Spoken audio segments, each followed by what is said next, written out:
Hey everyone, Marcus Tenlow here. I want to discuss my concept and my ideation of the great Australian novel because it's something that I think most Australians would like to write.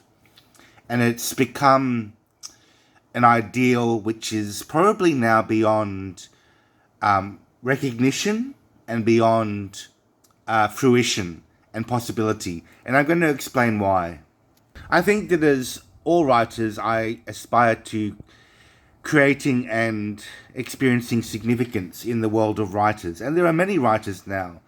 So we have to create difference and differentiation and do something really, really interesting and intriguing. And that's really hard now. I think the main problem with writing a novel in 2025, is that I find with my life, most things are disparate. Events are disparate. There are things that happen at random here and there, and they don't make a coherent and hugely energetic and forceful, powerful, coherent story.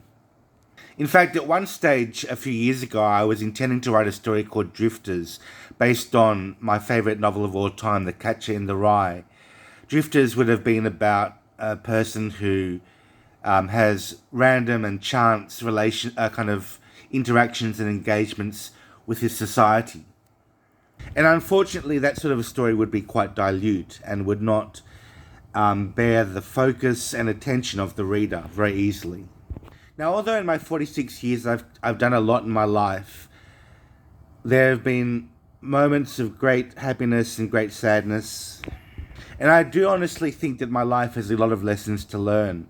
But these are superficial and surface lessons, and they go deep in, when it's hard to explain why they should be considered as deep. I was a really happy kid back in 91, which is my best year in my entire life. I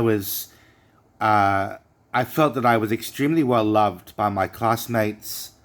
I was supported and loved by my parents. My brother was quite friendly, and we had a fairly good relationship there. In 92, when I entered high school, things changed dramatically. It wasn't just because of puberty, but I could make the story that I'm thinking of based on some kind of pubescent realization. Maybe he's homosexual, maybe he's in a different world as a result of his sexual feelings. But for me, the isolation and the estrangement from my peer group was the driving force for me becoming extremely introverted in 92 onwards. And I think that it points to a theme in my novel, my proposed novel, of not only the superficiality of human relations, but the loss of love, family love, and peer-based love, and emotional memory. Also, the idea that reputation and status in real life is very fleeting and is by no means guaranteed, because it can change in a moment. So in my mid-20s, I was confined for the first time to mental hospital and experienced even greater social isolation.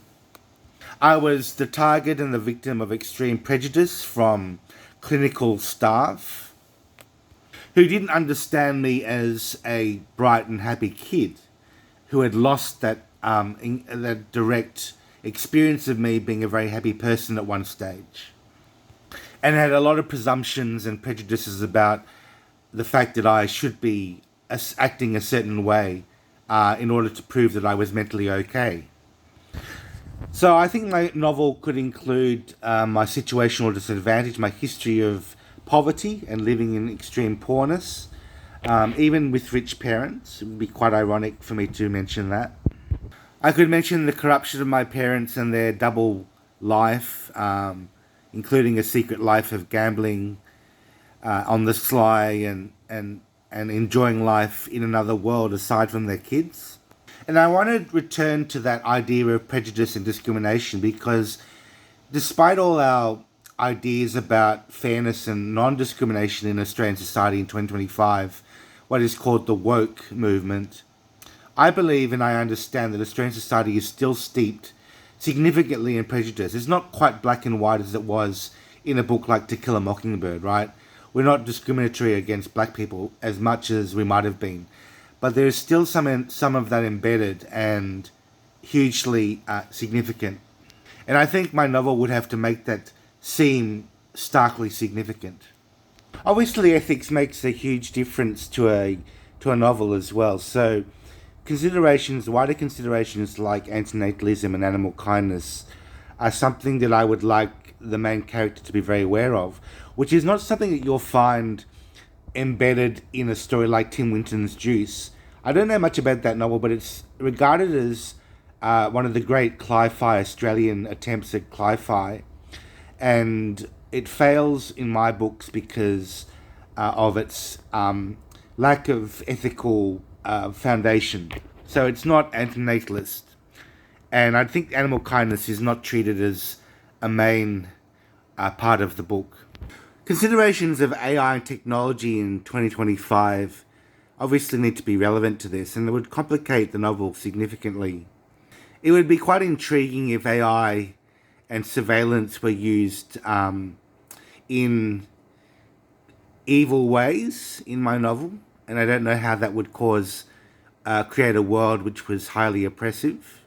So some final thoughts on the novel itself, the idea of a novel. Novels involve conflict, they involve drama, and they involve the grapple for power and status. This is true of all fiction, and without these things, there's nothing of importance in fiction, which is a bit sad because a world which was completely fair would not have many novels other than just reading them, you know?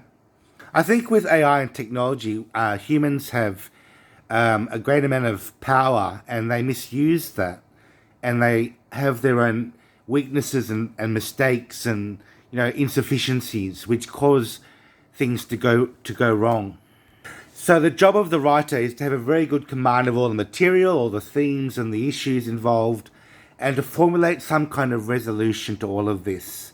And that's something, my friends, which is going to be very difficult logistically for me because of all the random elements that I mentioned in this video. So thanks for considering all of this with me, and if you have any ideas for me to write this novel, please let me know. Bye!